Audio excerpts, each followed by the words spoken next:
தெரிஞ்சுக்கிற பாண்டியன் செம கோவமாயி கடையிலேருந்து நேராக வீட்டுக்கு வராங்க. வந்துட்டு டேய் 10,00,000 கொடுத்தலடா என்னடா பண்ணேன் அப்படின்னு சொல்லி கேட்குறாங்க. எந்த 10,00,000 அப்படின்னு சொல்லி இங்கே ஒன்றும் தெரியாத மாதிரி கேட்குறாங்க.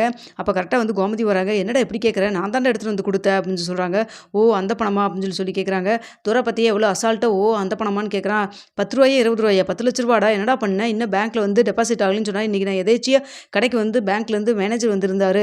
அப்போ வந்து திடீர்னு நான் கேட்டதுக்கு வந்துட்டு இல்லையே கொண்டு வந்து யாரும் வந்து டெபாசிட்லாம் பண்ணலேன்னு சொல்லிட்டு எதேச்சியாக சொன்னார். எனக்கு அப்போ தான் வந்து தூக்கி வாரி போட்டுச்சு. என்னாச்சு என்னமோ தெரியலேன்னு சொல்லிட்டு இவனுக்கு ஃபோன் பண்ணேன். ஃபோன் எடுக்கவே இல்லை கோமதி. அதான் சரின்னு சொல்லிட்டு பதறி அடிச்சு போய் கடையில் பழனியை விட்டுட்டு நாங்கள் வந்திருக்கிறேன் அப்படின்னு சொல்கிறாங்க. இல்லைப்பா அது வந்துப்பா அப்படின்னு சொல்கிறாங்க. பணம் எங்கடா அப்படின்னு சொல்லி கேட்குறாங்க. ஏதாவது தொலைச்சிட்டியா அப்படின்னு சொல்லி கேட்குறாங்க. இப்போ நான் என்னப்பா சின்ன பையனாப்பா தொலைக்கிறக்கு அப்படின்னு சொல்லி கேட்குறாங்க. சரி இந்த வேக்கனம் பேசுறதுக்கெல்லாம் கரெக்டு தான், எங்கே பணம் அப்படின்னு சொல்லி பேசுகிறாங்க. அப்போ கரெக்டாக வந்து மீனாவும் ஆஃபீஸ்லேருந்து வந்துடுறாங்க. என்னாச்சு ஏன் சத்தம் போட்டுருக்கீங்க, வெளியில் வரைக்கும் சவுண்டு கேட்குது, என்னாச்சு அப்படின்னு சொல்லி கேட்குறாங்க. ஏமா மீனா இவன் ஏதாவது அந்த 10,00,000 பற்றி ஏதாவது சொன்னானா அப்படின்னு சொல்லி கேட்குறாங்க. இதை கேட்டோன்னு மீனா அப்படியே ஷாக் ஆகுறாங்க. என்னங்க என்ன சொல்லலையா அப்படிங்கிற மாதிரி கன்சிடர் பண்ணிகிட்டே கேட்குறாங்க. என்னம்மா உனக்கு தெரியுமா தெரியாதா அப்படின்னு சொல்லி கேட்குறாங்க ரொம்ப கோவமா.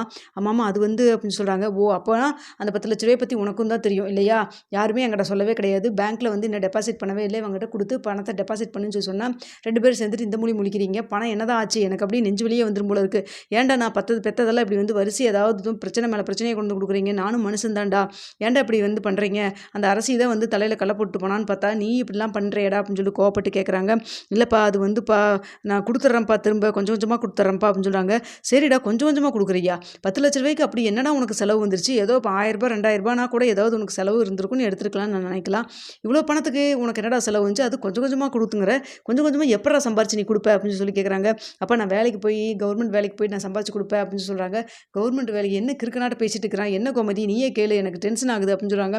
டேய் உங்கள் அப்பா கேட்குறத விட எனக்கு செம கோவம் வருதுடா, என்ன பண்ண 10,00,000 ரூபாயே அப்படின்னு சொல்லி பேசுகிறாங்க. அப்போ மீனா இதுக்கு மேலே பொறுமையாக இருக்க முடியாதுன்னு சொல்லிட்டு மாமா அந்த பணத்தை கொண்டுட்டு போய் எங்கள் அப்பாட்ட கொடுத்துட்டாரு அப்படின்னு சொல்கிறாங்க. என்ன மீனா விளையாடுற நீ, உங்கள் அப்பா கொடுத்துட்டாரா, ஒரு வேளை ஏதாவது மெடிக்கல் செலவுக்கு இது இல்லைன்னு சொல்லி கொடுத்துட்டாரா அப்படின்னு சொல்லி கேட்குறாங்க. இல்லை மாமா அதுக்கெல்லாம் ஒன்றும் கிடையாது, அவர்கிட்ட இல்லாத பணமா அப்படிங்கிற மாதிரி சொல்கிறாங்க. அப்புறம் என்னடா அப்புறம் எதுக்கு கொண்டு போய் கொடுத்தான் அப்படின்னு சொல்லி கேட்குறாங்க. இவர் வேலை விஷயமா அப்படின்னு சொல்கிறாங்க. வேலை விஷயமாவா, என்ன வேலை விஷயமா, இல்லைப்பா அதான் கவர்மெண்ட் வேலை ஒன்று கிடைக்குன்னு சொன்னாங்கல்ல, அது கூட கொஞ்சம் பணம் கொடுக்கணும்னு சொன்னாங்கல்ல, ஆமாம் 1,00,000 ரூபா கேட்டாங்கன்னு சொல்லிட்டு இருந்தேன், 1,00,000 ரூபாயா அப்படின்னு சொல்லிட்டு மீனாவும் வந்து ஷாக்காக இருக்கிறாங்க.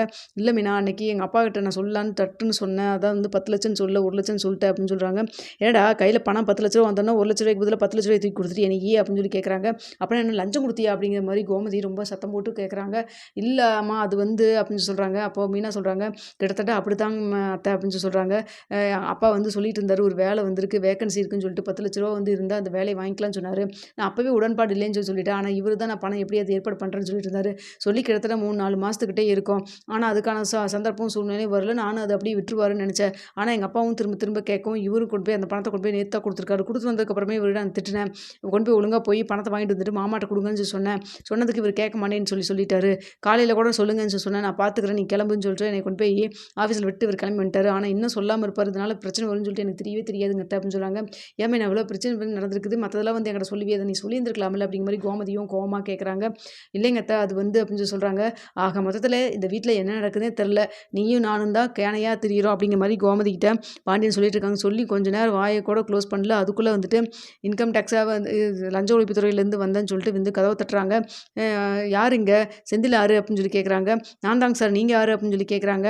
உங்களுக்கு சொன்னாதான் தெரியணுமா, நாங்கள் வந்து லஞ்ச ஒழிப்புத்துறையிலேருந்து வந்திருக்கோம், ஒரு வேலை வாங்குறதுக்கு 10,00,000 ரூபா உங்கள் மாமாட்ட கொடுத்தீங்க தானே அப்படின்னு சொல்கிறாங்க.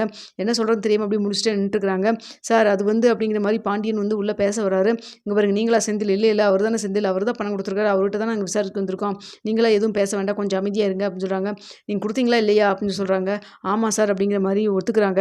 இதை கேட்டோன்னா மீனா சார் அவர் தெரியாமல் கொடுத்துட்டாரு சார், எங்கள் அப்பாட்ட கூட நான் பேசிட்டேன் கூட திரும்ப கொடுக்க சொல்லிட்டேன், அவர் ஒன்றும் கொடுத்துருக்க மாட்டாரே அப்படின்னு சொல்கிறாங்க.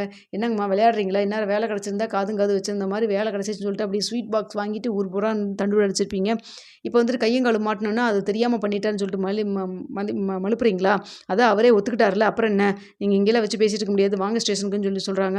இதை கேட்டு வந்துட்டு எதுவுமே பேசாமல் செந்திலும் வந்து கிளம்பிடுறாரு. அப்போ வந்துட்டு கோமதியை சொல்கிறாங்க, என்னங்க அவள் தான் மானத்தை வாங்கிட்டு போனான்னு சொல்லிட்டு இவனும் வானத்தை வாங்கினான், நம்மளால உசுரோடு இந்த பசங்களை விட்டுற மாட்டாங்க போல இருக்குது அப்படின்னு சொல்லி பேசிட்டு இருக்கிறாங்க.